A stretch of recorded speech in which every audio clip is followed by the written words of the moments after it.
सभी का हमारे YouTube चैनल पर स्वागत है। जैसे कि आपने हमारी पिछली वीडियो में देखा था कि हम तत्पुरुष समास पढ़ा रहे थे। यदि आप हमारी पिछली वीडियो को ना देखे हो तो नीचे डिस्क्रिप्शन में लिंक दिया गया है, वहां से आप देख सकते हैं। तो आपको आज क्या पढ़ना है? अव्ययीभाव समास। अव्ययीभाव समास को आप कैसे पहचानेंगे तो उसको आज हम बताएंगे। अव्ययीभाव समास की सबसे पहले आप परिभाषा लिख लीजिए। जिस समास में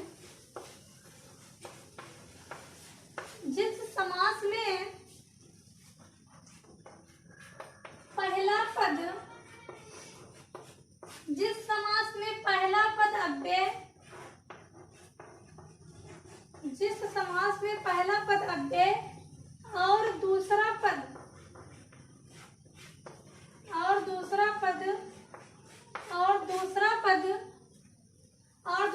क्या होता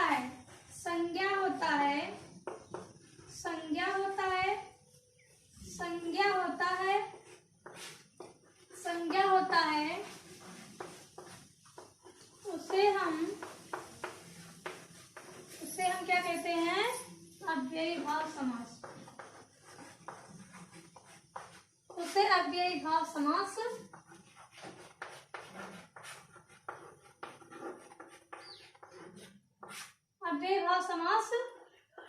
कहते हैं।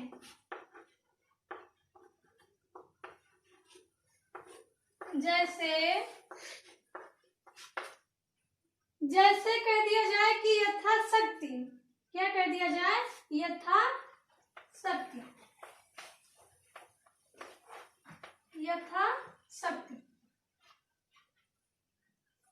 यथाशक्ति। तो आपका यह क्या है? अव्यय है। क्या है? अव्यय है। यह आपका क्या है? शक्ति, संज्ञा है। तो यहाँ आप जब विग्रह करेंगे तो कैसे लिखेंगे? शक्ति के अनुसार। क्या लिखेंगे? शक्ति के अनुसार।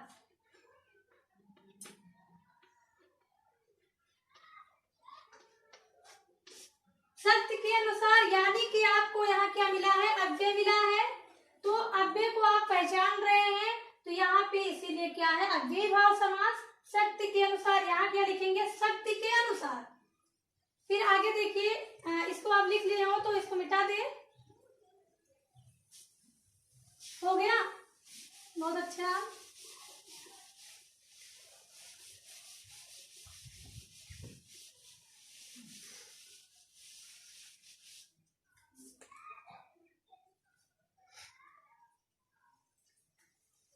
फिर देखिए, जैसे कह दिया जाए कि प्रतिदिन, यहाँ क्या लिखेंगे? प्रतिदिन। दिन, यानी कि लेकिन दिन है तो, लेकिन क्या है? प्रत्येक दिन, यानी दिन। क्या लिखेंगे? दिन के प्रति दिन। सीधा आप इसका विग्रह कैसे करेंगे? दिन। क्या कहेंगे? दिन। जैसे कह दिया जाए कि उपकूल में आप विग्रह कैसे करेंगे? ये हमारा क्या है? अव्यय है। क्या है? अव्यय है। अब इसमें जैसे कह दिया जाए कि कूल के निकट। क्या? कूल के निकट।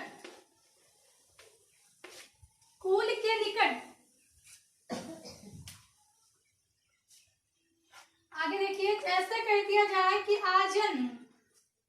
क्या कह दिया जाए? आजन्म, यानी जीवन भर चलने वाला, जीवन पर्यंत जिसे कहते हैं। तो यानी क्या है? जन्म पर्यंत।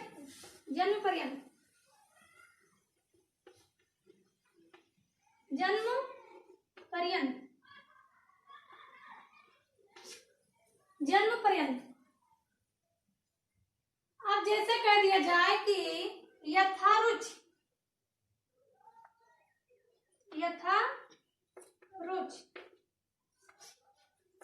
अब इसमें यथा क्या है? हमारा उपसर्ग है, और यहाँ पे हमारा ये क्या था? उपसर्ग था।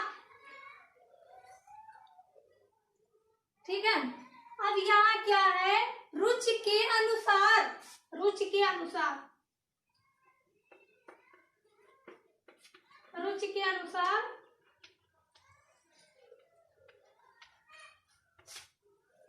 अगर ये समझ में नहीं आया होगा तो इसको आप बताइएगा, फिर से बताएंगे। तो इसको आप क्या ध्यान देंगे कि ये हमारा अव्यय है और ये हमारा क्या है, संज्ञा है। ठीक है, तो यानी कि यहाँ क्या था, यथा रुचि, रुचि के अनुसार। यहाँ क्या था, आजन्म जन्म पर्यंत उपकूल, उप मतलब समीप होता है, यानी कि क्या है, उपकूल, कूल के निकट। अब इसको आप नोट कर लियो तो इसको मिटा दें।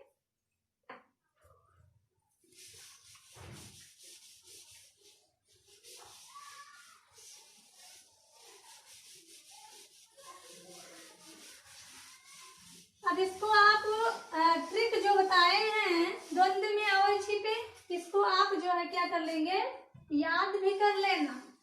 ये नहीं कि भैया देख लो उसके बाद में भूल जाओ, याद किए रहेंगे तो पेपर में जाएंगे आराम से बढ़िया से हल कर लेंगे।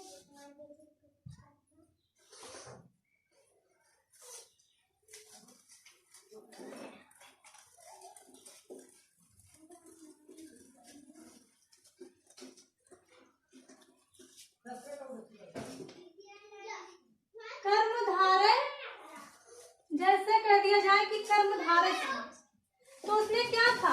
अच्छा हाँ, ये बताइए कर्मधारय समास किस समास का भेद है, कौन बताएगा। नहीं, किस समास का भेद है, बहुत अच्छा, तत्पुरुष समास का भेद है, तत्पुरुष समास का भेद है। तो इसमें आप क्या लिखेंगे, क्या लिखेंगे, तो आप हाँ, आप क्या बता रहे हैं कि इसके एक का भेद है, एक भेद नहीं है भैया, कितने भेद हैं, दो भेद हैं। कौन कौन से भेद हैं, द्वंद्व समास और कर्मधारय समास। तो आज द्वंद्व को तो आप पढ़ ही लिए हैं और आज जो है हम क्या पढ़ने चल रहे हैं, कर्मधारय समास। तो आइए देखिए कर्मधारय समास क्या होता है। कर्मधारय समास, इसका पहला पद क्या होता है, इसका पहला पद क्या होता है, विशेषण होता है। इसका पहला पद, चाहे ऐसा लिख लीजिए, इस समास का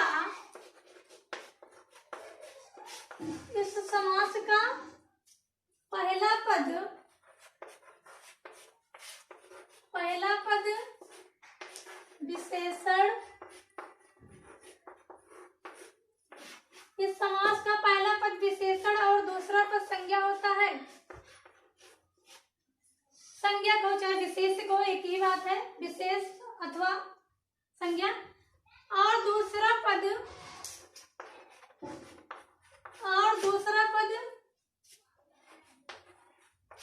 विशेष, दूसरा पद विशेष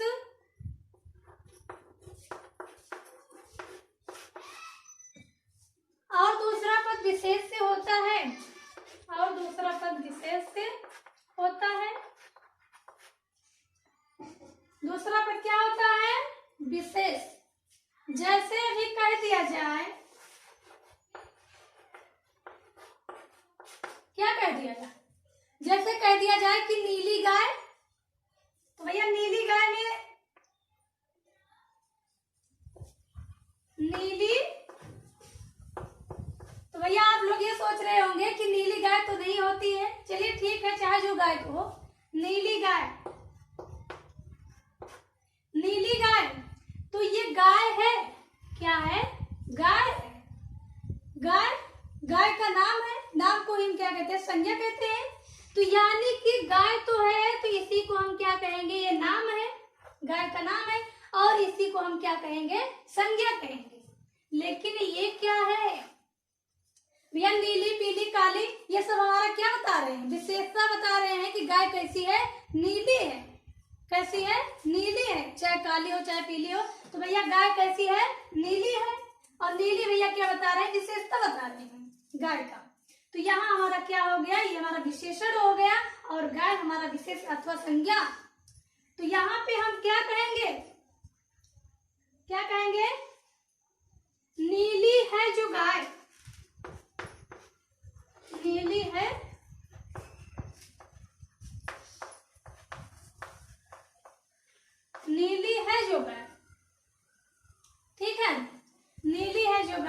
इसको आप नोट कर लिए हो तो अगला उदाहरण हम बताएं।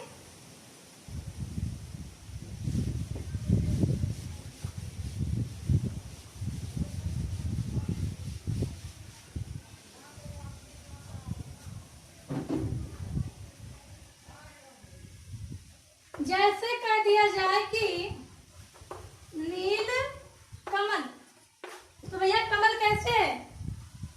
नीला है ना, नीला है कमल जो, नीला है, नीला है कमल जो, नीला है कमल जो, नील कमल। नील कमल का हम विग्रह कैसे करेंगे? नीला है जो कमल।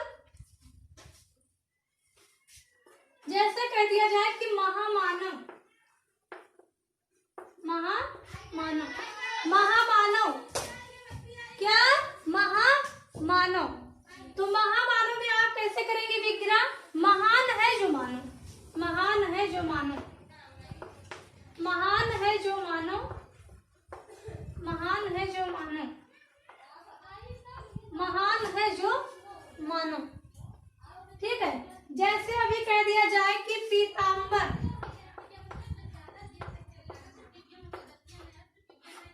अंबर की विशेषता कौन बतला रहा है? पीत, पीत मतलब पीला।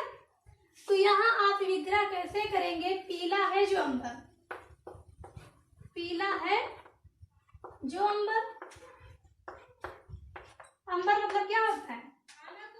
चलिए बहुत अच्छा। क्या कह रहे हैं? अंबर मतलब कह रहे हैं क्या?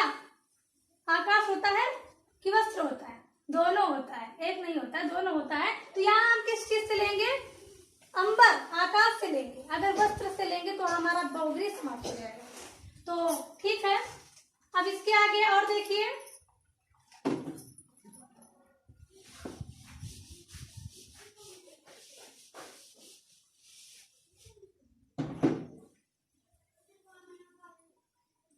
हाँ, इसमें कर्मधारय का दूसरा परिभाषा देखिए। जब इस समास में, जब इस समास में, जब इस समास में,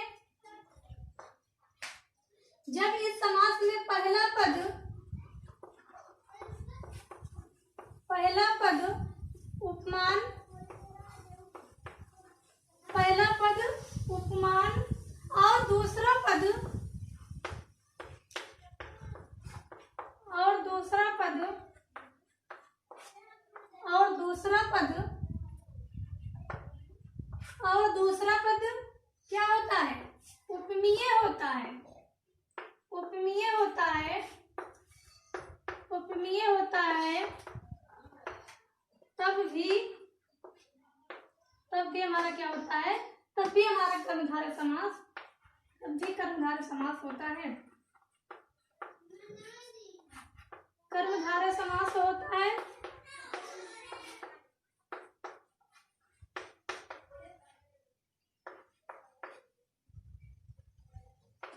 कर्मधारय समास होता है। जैसे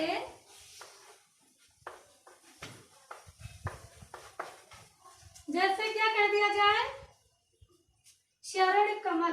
क्या कह दिया जाए? चरण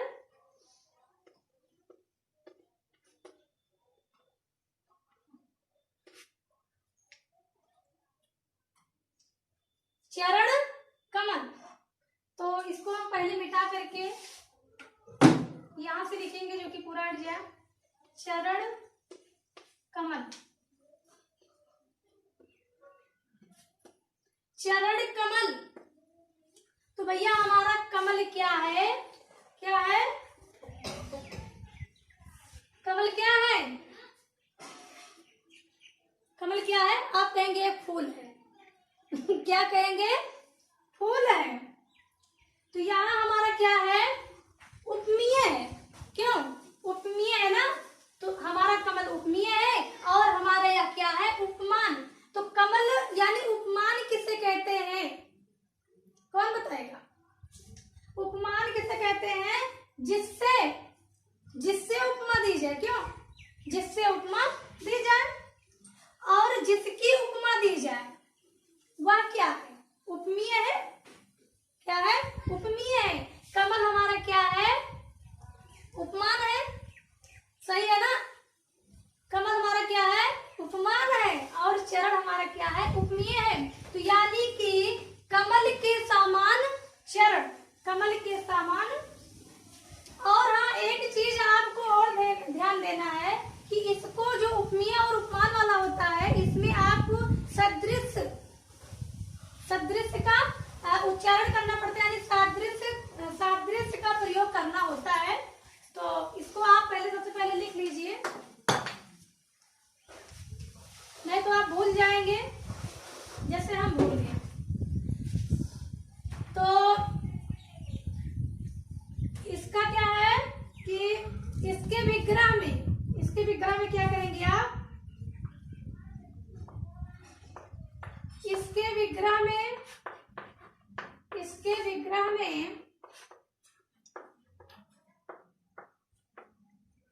विग्रह में सदृश का प्रयोग करना होता है। सदृश का प्रयोग करना होता है। सदृश का प्रयोग करना होता है। तो आप इसको जब याद किए रहेंगे, उपमीय उपमान में आप सदृश का प्रयोग करेंगे, तब आपका विग्रह जो है एकदम सही रहेगा। आप नोट कर लिए है ना? बहुत अच्छा। तो चलिए ठीक है, अब आगे क्या आप उदाहरण में आप क्या लिखेंगे? चरण कमल। क्या लिखेंगे? चरण कमल। चरण कमल।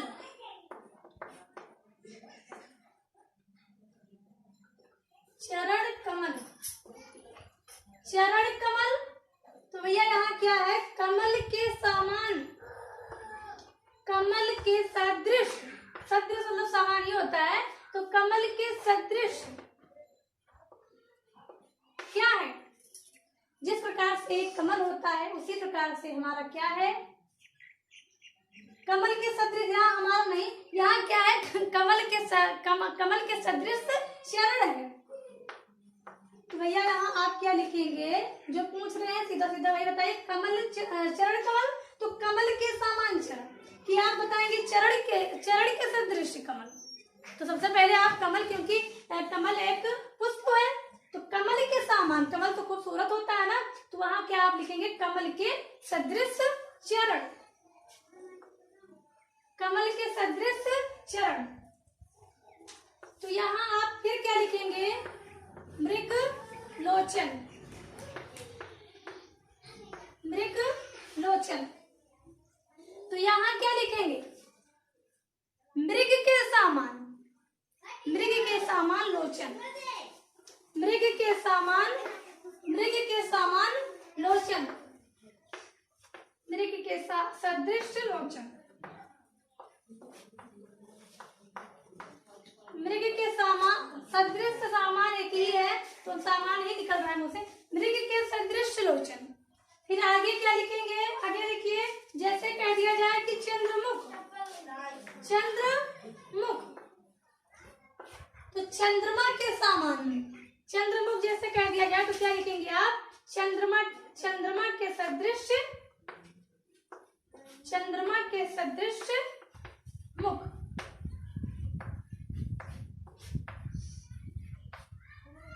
चंद्रमा के सदृश मुख।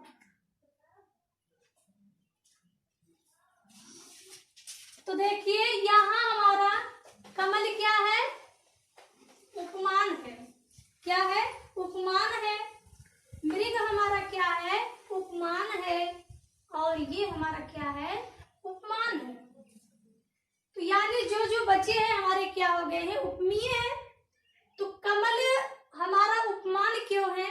यानी कि उपमान मतलब होता है जिससे तुलना की जाए, जिससे तुलना की जाए, और जिसकी तुलना की जाए वह क्या है? उपमीय है। क्या है? उपमीय है। यानी कि यहाँ क्या कह रहे हैं? कमल हमारा क्या है? जिससे तुलना की जाए। यहाँ पे क्या है? उपमान है। तो इसको आप उपमान को आसानी से उसको आप हल कर सकते हैं। तो यहाँ क्या है, चरण कमल, तो भैया क्या है, कमल हमारा क्या है, उपमान है, तो यानी कमल के सदृश चरण। मृगलोचन, इसमें क्या है, मृग के समान, मृग के सदृश लोचन, चंद्रमुख, चंद्रमा के सदृश क्या है, मुख है ना। तो भैया बहुत अच्छा, आप नोट कर लिए हैं, आप याद भी कर लेंगे, बहुत अच्छे हैं। चलिए आगे देखिए।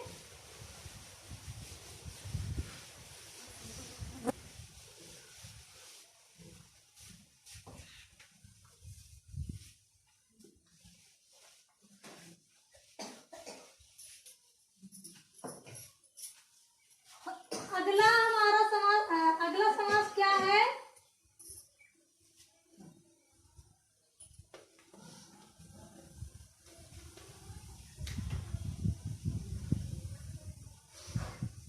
बहुब्रीहि समास। तो कितने लोग को भैया ट्रिक याद हो गया है, द्वंद में और छिपे द्विग में गणना पदावत है। लास्ट लाइन क्या है, अव्यय में पहला पद मुख्य प्रधान रहे, कर्मधारय में विशेषण विशेष रहे, बहुब्रीहि में अन्य पद प्रधान रहे, यानी कि हमारा बहुब्रीहि समास है। तो बहुब्रीहि समास में हमारा इसमें क्या रहेगा, अन्य पद प्रधान रहेंगे। तो आइए देखिए बहुब्रीहि समास क्या होता है।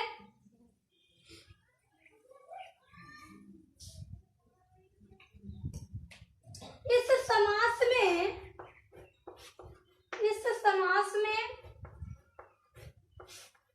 समास में कोई भी शब्द प्रधान नहीं होते हैं, कोई भी शब्द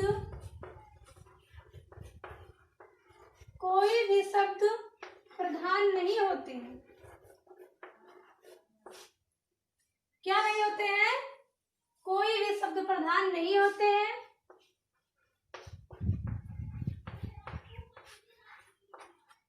कोई भी शब्द प्रधान नहीं होते हैं। दोनों शब्द मिलाकर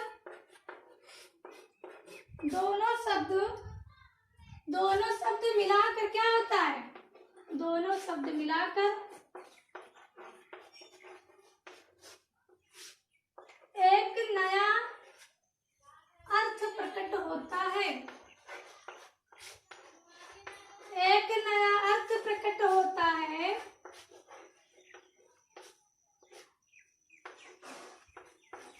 एक नया अर्थ प्रकट होता है, जैसे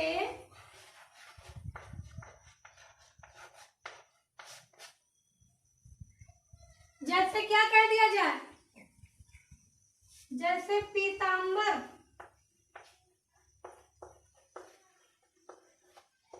पीतांबर। तो भैया यहाँ क्या है, पीला है अंबर जिसका, पीला है अंबर जिसका, पीला है अंबर जिसका,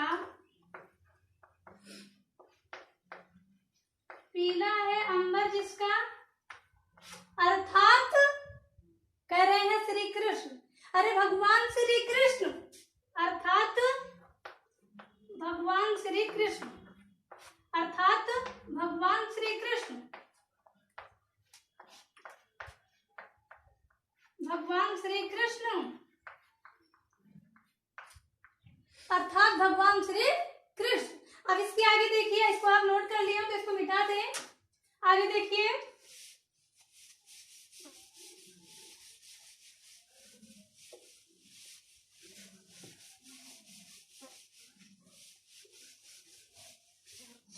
यहाँ क्या रहेगा, दशानन। अब क्या रहेगा, दशानन,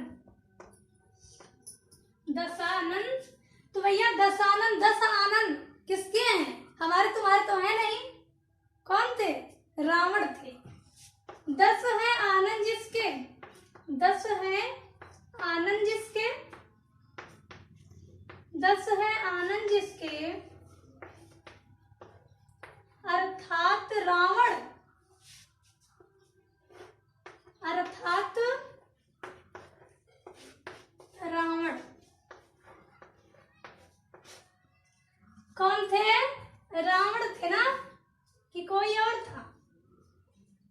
भैया हम रावण को ही जानते हैं, तो रावण ही थे। तो दशानन, 10 है आनंद जिसके, अर्थात कौन है, लिखिए चक्रधर। चक्रधर। तो भैया चक्र को कौन धारण करता है? चक्र को कौन धारण करता है? चक्र को धारण करता है, चक्र को धारण करता है,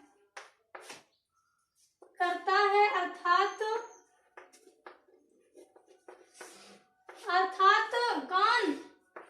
भगवान विष्णु। कौन? विष्णु।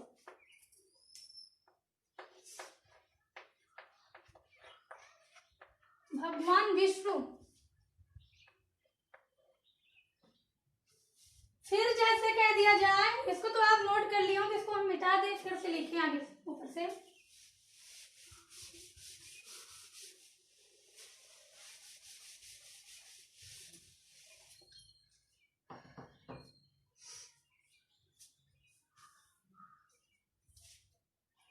लिख लिए? बहुत अच्छा। तो भैया जलज है,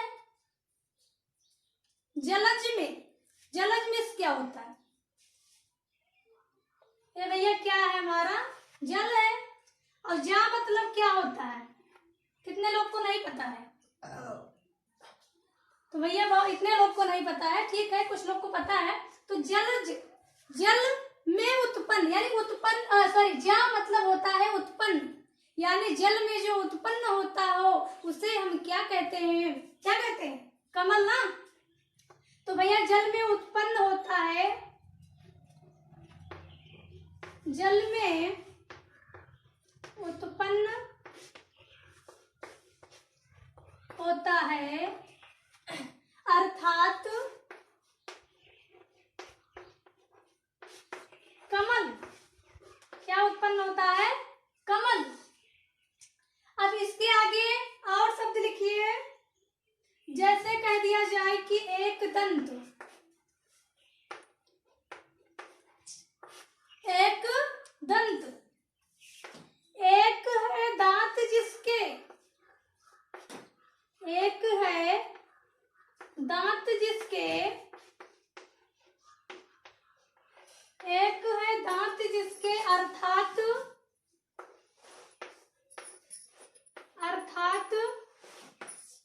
भगवान श्री गणेश।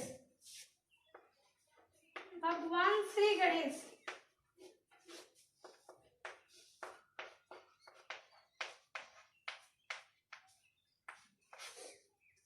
भगवान श्री गणेश।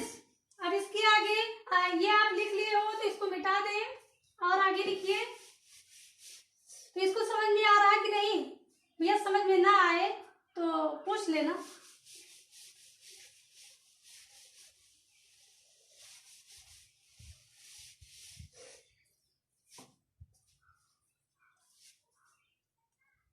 जैसे कह दिया जाए कि वीणा पाणी, वीणा पाणी, तो यहां आप क्या लिखेंगे? वीणा है पाणी में जिसके, वीणा है पाणी में जिसके, वीणा है पाणी में जिसके, वीणा है पाणी में जिसके, वीणा है पाणी में जिसके, अर्थात कौन? माता सरस्वती। माता, अर्थात यहाँ अर्थात का शब्द जरूर लगता है, तो यहाँ आप वीणा है पाणी में जिसके, अर्थात माता सरस्वती,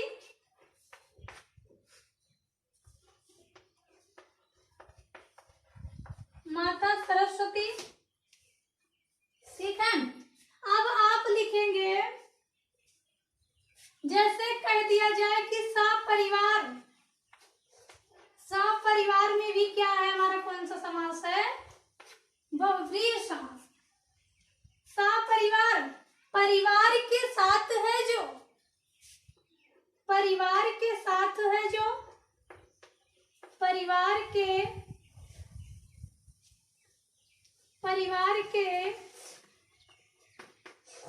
साथ है जो, बस क्या है, परिवार के साथ है जो, यानी सपरिवार, ठीक है, साथ में रहने वाला।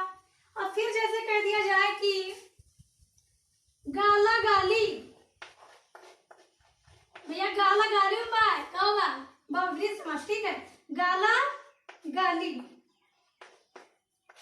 गाला गाली में कौन सा समास है, बहुव्रीहि समास है, तो इसका हम विग्रह कैसे करेंगे, इसका विग्रह हम करेंगे, गालियों से जो लड़ाई हुई, गाला गाली मतलब क्या होता है भैया, सीधा निकल रहा है, हम अपने तरफ से नहीं बता रहे हैं। तो गालियों से जो लड़ाई हुई, गालियों से जो लड़ाई हुई, गालियों से जो लड़ाई हुई,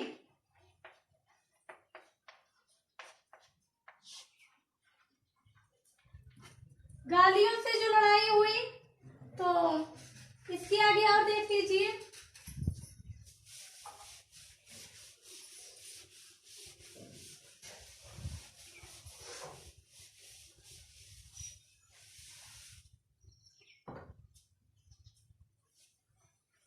जैसे कह दिया गया धक्का धुक्की, तो धक्का धुक्की भैया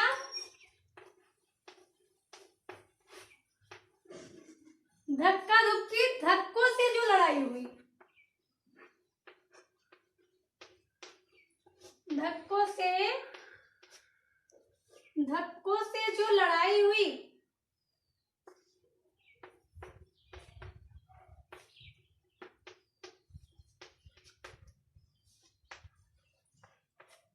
धक्कों से जो लड़ाई हुई, ठीक है, तो आपका ये बहुव्रीहि समास था। इसके आगे अब हम जो है रस पढ़ाएंगे। अगर आज का वीडियो अच्छा लगा हो तो आज प्लीज लाइक करिए, शेयर करिए, सब्सक्राइब करिए। Thanks for watching.